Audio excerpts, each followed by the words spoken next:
All right, and move this here. All right, cool. Hello, everybody. Today is Monday, July 26, 2021, and welcome to our agency call. We have an unbelievable guest that I'm super fired up to interview today, Josh Williams of FFL Knockout. Great name. Can't wait to get you on here. Before we do that, let's jump into a little bit of recognition. Let's start here with our summit last week, the week of July 15th to the week of July 22nd, 294,602, excuse me.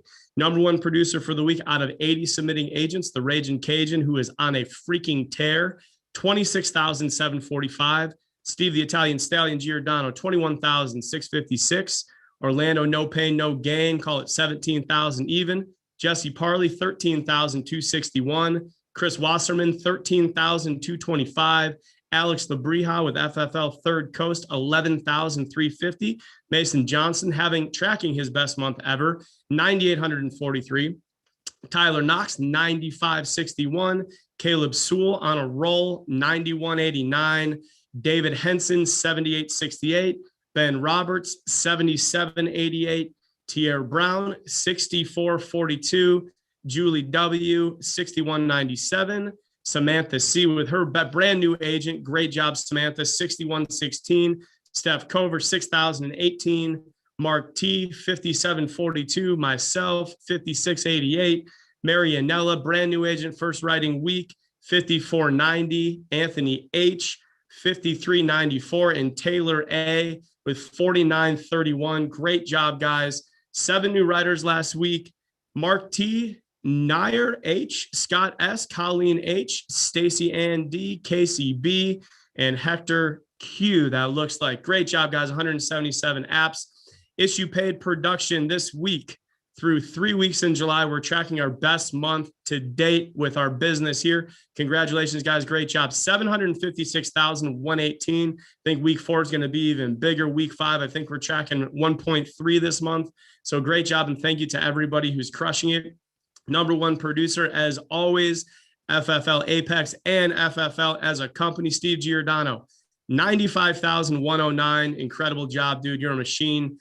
Number 2, Orlando Payne, 28,706. Number 3, David Henson, best month you've ever had. Congratulations, 28,702. The Raging Cajun coming in hot, 26,418. Alex Labrija, 26,358. Mason Johnson, 26,280. Julie Mung, 25,362. Steph Cover, Superwoman, 25,145. Amanda Sanchez, back in action, 19,048. And last but not least, number 10, Tyler Knox, 18,725. 124 writers, guys. Great job. Top agencies for the month, Steve Giordano, 401,125. Alex Labrija with Third Coast, making waves, 101,245. Steph Cover, I think you're going to hit VP this month, girl, 72,888. Jesse Parley, 60,114. And Tierra Brown, 48,918. So without further ado, Josh Williams, I'm going to stop this share right here. Hopefully I can get you on the screen. Here we go. Buddy, are you with me? I'm here. There we go, man. I'm super fired up to have you on this call. I don't know anything about you, and I was asking Gage Peart, hey, man, who should I interview this week? You know all the juice on all these guys. He's like, dude, Josh Williams is the man. You got to talk to him. I'm like, wow, what's Josh doing that's so great? He's like, man, he's the fastest growing agency within FFL, which, by the way, for those of you that don't know, FFL is the fastest growing insurance company in the United States, and Josh has the number one agency under the tutelage of Nina and Hayden, correct? Yes, sir. That's it. So what I'm excited for you to share is not only how the heck you did that so fast, but your attitude towards overcoming adversity, which I'm sure there's been some, especially scaling at the level that you had, lead strategy, not so much the in-home stuff. I want to target this call on how you've managed to build a big business and still produce at the same time. So tell us your backstory, Josh, where you come from, and let's talk, and then we'll get into where you're at now. Absolutely. Thank you so much for having me on the call, by the way, Rob. So guys, I've been in the insurance industry now for 7 years, actually. So I'm not new to the business. However, I guess I would say that I've actually been serious about the business for 2 years only. The last 7 years ago, I was playing college football, tore my ACL, ended up grabbing my life insurance license, pretty much ended my career with that and jumped right into the industry. Didn't really take it serious. I was doing it kind of part-time here and there. I made some money here and there. I was living with my mom, was a young buck, had no bills, no nothing. So it really wasn't a big deal to me. Not too long after that, I had a very personal experience that really kind of lit a passion in me for insurance, where my 21-year-old little brother was actually shot and killed. And once I went through that process and saw, what the life insurance process was like and how important it was and the finances behind it and all that kind of stuff, it was like, dude, I got to get these products out to as many people on the planet. So I got a lot more serious about the business, got back into the business, and at my practice company, I actually ended up joining an agency where I scaled a big business with less than 5 months to over 56 people. And I did really well there and became one of the top managers and top growers, and things worked out great. And I got to a point where I was doing good financially, but the agents that I was working with, they were making no money, like barely scratching the surface. And we had to make a change. And we decided to come over to FFL. And when we found, Family First Life, the first, I think, 2 days, I went out by myself to kind of test the waters. I got contracted without telling anybody within the agency. And I came out, wrote 10K. And I was like, this is a real deal. Like, that's crazy, and from there, the team started coming and people started coming, and we scaled it and grown it. And we're doing really good. We got a lot of great people, but the systems and things that we're doing here with FFL, they're so simple. But there are some things that definitely have helped us grow faster. I think right now, this month is our 4th month, and we froze up there a little bit. Okay. You hear me? Am I good? Yeah, I got you. Okay. This month, we're 4 months in now. Our internet connection's bad. Let me see. Is it my end, or it might be on my end? Sorry about that, guys. I just connected to my hotspot. Let me know if I'm good, Rob. Cool.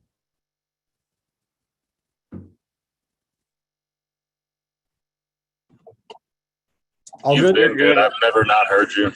Okay, cool. It might not be on my end then. There we go. Cool. Well, this is the 4th month that we've been in the business, and I think this month we should cap out around 550, 600,000. So, I definitely got some things written down here that would help you guys out. But Rob, you let me know what you want me to kind of touch on.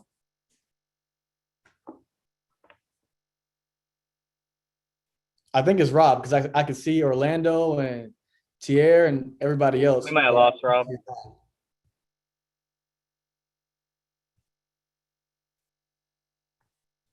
sure he'll be back in a second.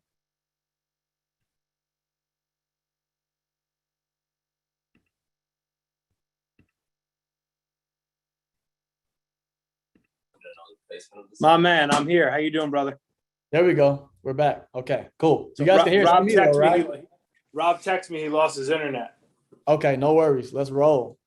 Yeah, bro. I'm actually moving into a new office as we speak. So Okay. so keep rolling, bro. You're killing it. Keep going. Sweet. So I guess, Rob wanted me to touch on a few things about, how we went about, doing this and how to grow so quickly. I think the first thing is that you got to do the work. I think I'll start there. I had that was a note I have, number one, right? When I came over, the first thing I did was I hit the field, right? I put my money up. I bought the leads myself. I made the dials. I ran the appointments. I went out and got no-showed. I did the door knocks. I did everything I needed to go do that someone else had to go do. I think that was pretty simple and obvious for us all as leaders or as business professionals, as we're going to build a business. Like, go do it. And then you do it for a couple of different reasons. The number one reason is obviously that you can't teach someone how to do something that you don't know how to do yourself. That doesn't even make sense, right? So you're going to have to go hit the field. And I think just looking at the numbers, you guys are doing a great job of that for one, but definitely go hit the field. People want to follow people who know what they're doing. Number two, the reason that I was so heavy on hitting the field and leading from the front is because I knew that I wanted to blow this thing up. Like, I wanted to grow as quick as possible. And in order for me to do that, I had to have capital. Like, I had to have money to expand between staff, between marketing, personal branding, however, you want to play it. Now, I needed to expand my business and I needed money to do that. So I hit the field to pay the bills. and everything else was going back into the business. And, you know, my goal, like my mindset was behind this whole thing was I was going to stay broke. So immediately when I came in, to be honest with you guys, I had $8,000 in my account. Like I screenshot, I document everything. When I came into FFL, I had $8,000 immediately. Day one, like I'm hiring someone. I want to find someone. It doesn't cost much to hire someone to handle staff or, to do marketing, to do social media recruiting, or whatever it may be. So immediately I put money into staff. That's what I needed. The other thing you guys can do if you don't spend the money is, you can do it through sweat equity, right? So not only was I spending the money and making the investments on that side of things, but I was putting in the sweat equity as far as directly sending out the messages, right? Hunting down people to join me on the mission.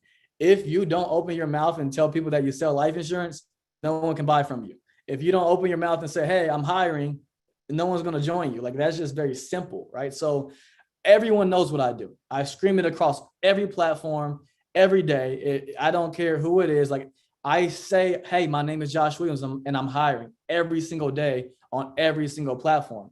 I just came back from this 10X GrowthCon event with Grant Cardone.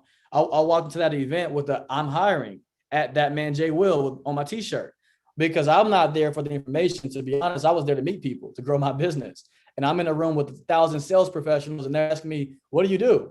Right? It's just ways to market to say, hey, look at me. I need attention. Hey. That's it. So all across the country, everywhere I go, if I'm at a restaurant, it doesn't matter what I'm doing, people know that I have a business, whether it be an opportunity for you or if you need a product or service that can help you, they know about it, because it's not the best product or service that wins. It's the most well-known. Like where I'm from, back in Mississippi, I could teach you guys, like take you guys to some great soul food places, but they're barely floating above waters, like barely paying the rent at their place, but they got the best food. When there's corporations like McDonald's that are like just booming in growth and they have a terrible burger, but they're the most well-known, they're most convenient, they're the easiest. So I let everyone know what I'm doing. That's number one. I get a lot of attention, good or bad, doesn't really matter. You got to have an opinion or no one's going to follow you. So attention, right? Number two, the next thing that I kind of focused on was systems. Like people, they only can go as far as they believe, right? Like a confused mind, it will never, ever take action. And for me, I know that especially with people, maybe they've been in the insurance industry, that's one thing. But with people who are brand new, you guys have to realize that when they see the numbers that we're talking about at FFL, like I just saw some of you guys making 20 grand in a week. That's insane. That's not normal, right? So when you're recruiting, when you're hiring, and we're talking about these type of numbers, that makes a lot of people feel very insecure and very scared about what's going on. They're comparing themselves. Like, I don't know if I'm going to be able to do that. Like, I just want to make sure I can pay my bills. I'm scared. This seems too good to be true. Like, these are all the things that they're saying in their brain when you take someone from making $2 grand a month and then you're talking to them about $100,000 per month. So with me, I automate most systems and try to clear up any fogginess within people's mind. What I'll do is if there's any we have the FFL boot camp. That's one thing that we already have. It's amazing, super amazing. I use that every day for every single person that comes through training. But I also have other things that are already automated. And this is something that I do on the business side to pretty much make sure that I'm not getting unnecessary phone calls and that people can grow as they need to, because sometimes even people work these full-time jobs and they're calling me at 6, 7 p.m. at night about, a question about a product or whatever. And I'm like, dude, I can't help you. I'm in a home, but I want them to feel, secure and feel, confident what they're doing. So I pre-record, videos and things just in a teachable account, just like FFL Bootcamp has. And these are things that are not on the training. So I don't reinvent the wheel. I don't do anything different. I just have an opinion on there as far as which leads I want you to buy, how many I want you to buy, how to download the leads, different things like this that they can go through. I also have recorded pitches of mine, like a full out blown presentation that I've done where people can listen and say, okay, this is pretty simple. I have my entire word for word track, my script typed out. These are all just resources that people can use to feel completely confident about what they're doing.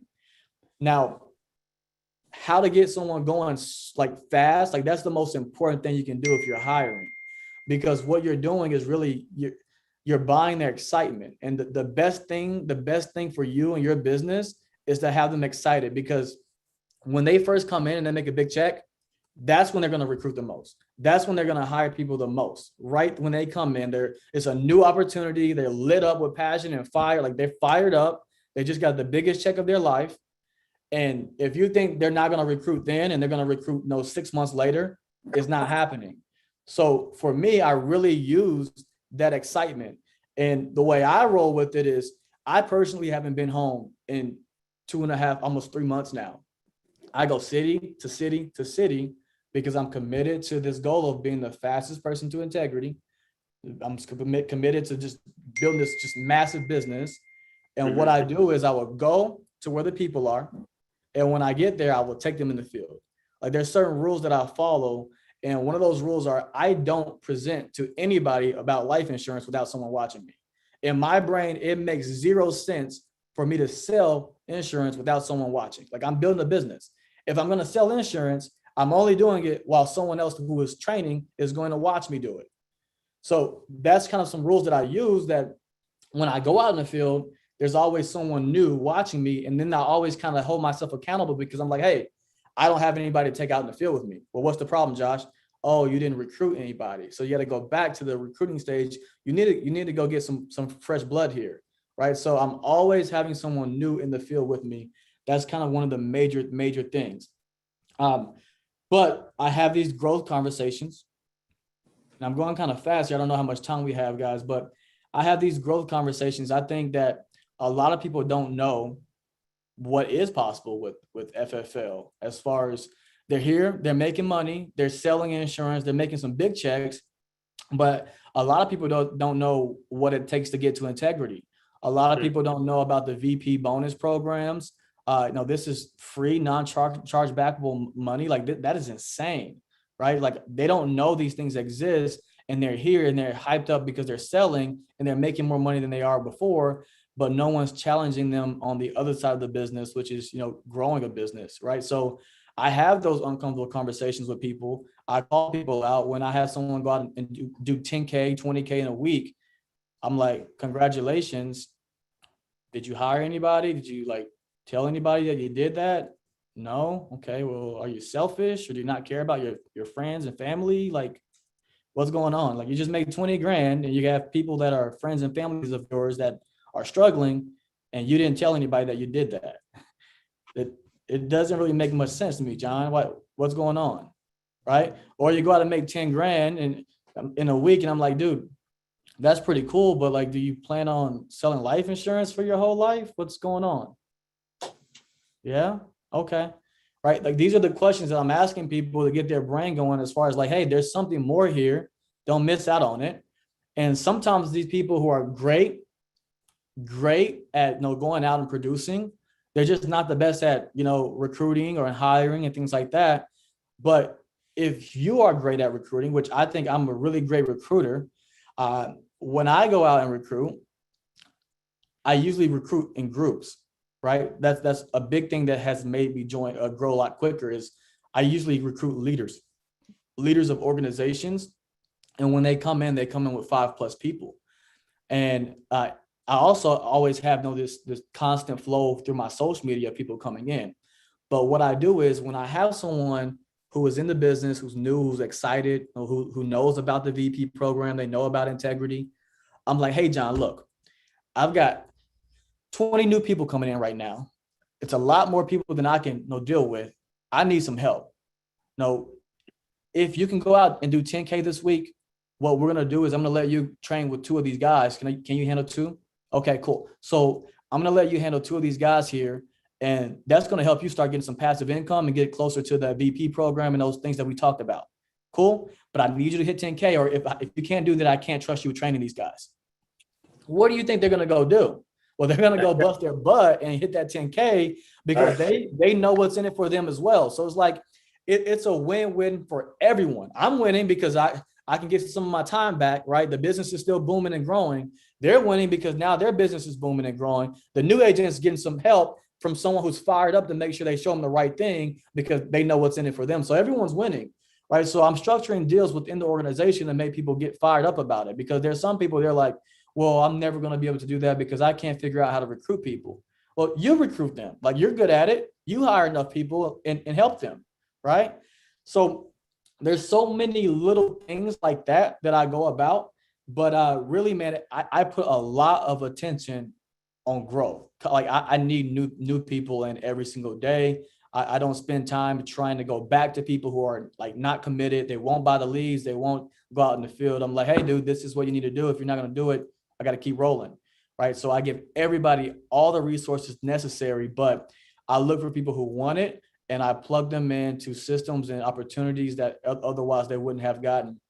But outside of that, guys, I guess I'll really give you guys a few tips as far as how to go about the recruiting side of it. I think that's where I really win big, is that I know how to get someone in the door, whether it be a brand new agent, whether it be someone who's licensed. It doesn't matter what income. So when it comes to recruiting, it's very much the same thing as sales. Like, we're just finding a problem and solving it. Like that's all it is. And the recruiting is the exact same thing. I think a lot of times people recruit by sending out, their pay stubs, or talking about how much money they made, or how much money their friend or their upline or their manager made. That's not how you recruit someone. Recruiting someone is giving someone a better opportunity. Like, that's what it should be. You're never going to recruit someone into something worse than what they're doing, right?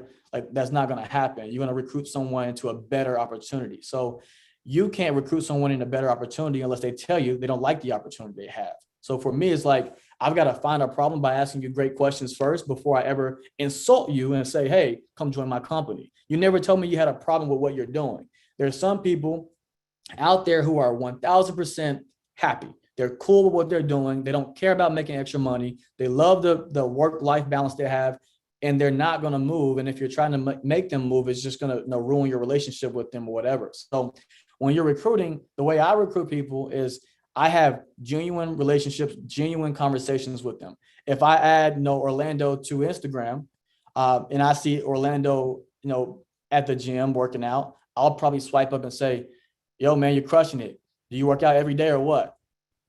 Start up a conversation to be normal, a normal conversation that would allow him to start talking to me. And I'm like, boom. And every couple now and then he might post a quote or something that might be business related, and I'll say, hey, I'll comment on that quote and start a conversation there. But what I'll do is I'll start having conversations with Orlando about, hey, Orlando, hey, what do you do, by the way? What do you do for work? Oh, yeah, cool. How you like that? How long you been doing that? Oh, what'd you do before that? Well, what made you want to get into that? Oh, okay. Like it, love it, hate it, what? Yeah. And now all I'm doing is what I call fishing for problems. I'm not going to offer him to join my agency or join me in business until I find a problem. If he keeps telling me everything's perfect, cool, man, we should hang out sometime.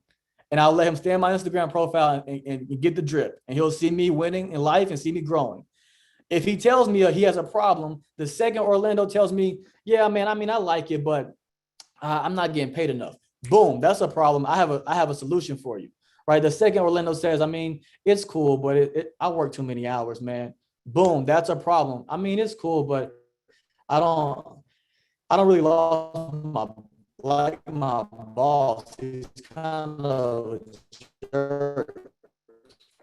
Okay, that's the problem. We can solve all these things. And the second he says that, I'm going to say, well, Orlando, it's funny you say that, man. My company's hiring right now. It's pretty good pay. It's pretty good. And I like, hey, dude, I could probably try to get you a spot. I'm not saying, yeah, dude, I make 10K. I can hire you if I want to. I'm the manager. I'm the agency owner. They like, let's just hire whoever we want. And then whenever you come in, you can hire whoever you want to. Like, those aren't the conversations that I'm having with people. I make things seem very, very traditional, very, very normal, because people coming from the normal lifestyle, the normal corporate America positions, coming into this, and to them, they might think network marketing, pyramid scheme, this, that, the other. And it's not that. We sell life insurance. We're the same thing as State Farm, but we're a lot bigger and better. right? So you got to keep things normal. And the more you normalize things and simplify things, that's how you get people moving. You don't talk to them about integrity and VP bonuses. And once they get moving, once they get licensed, once they get into the agency, they'll see your numbers.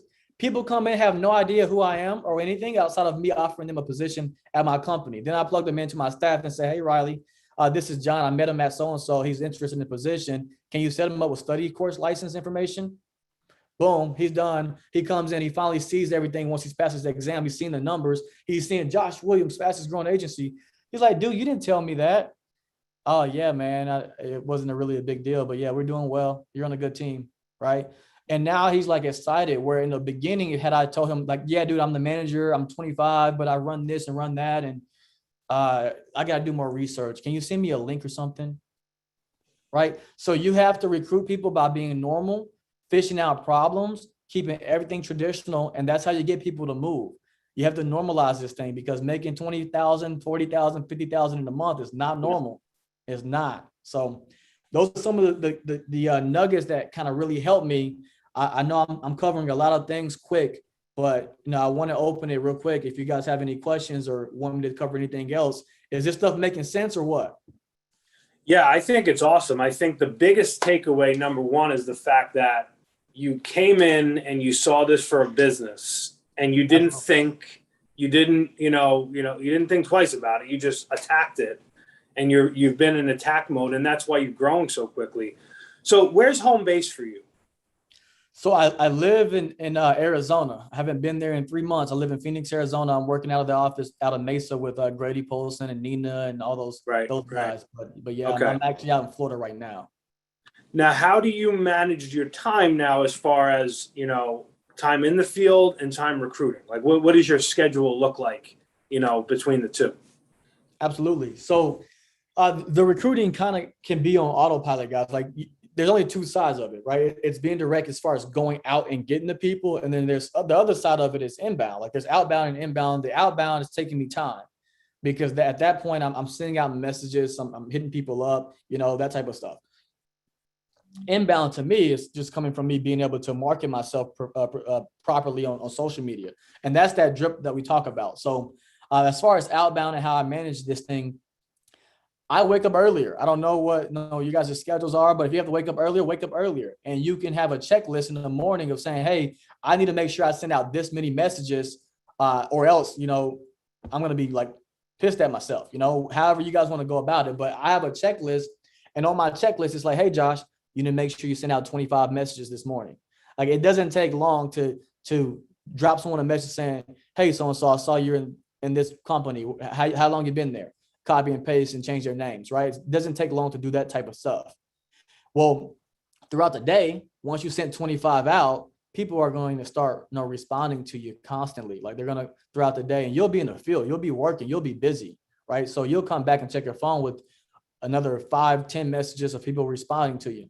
Some people will leave you on red. Some people will unfollow you. Some people will block you. It does not matter. Like, do you want to do this business or what? Like, you can't really care about the rejection. You can't really care about what people think.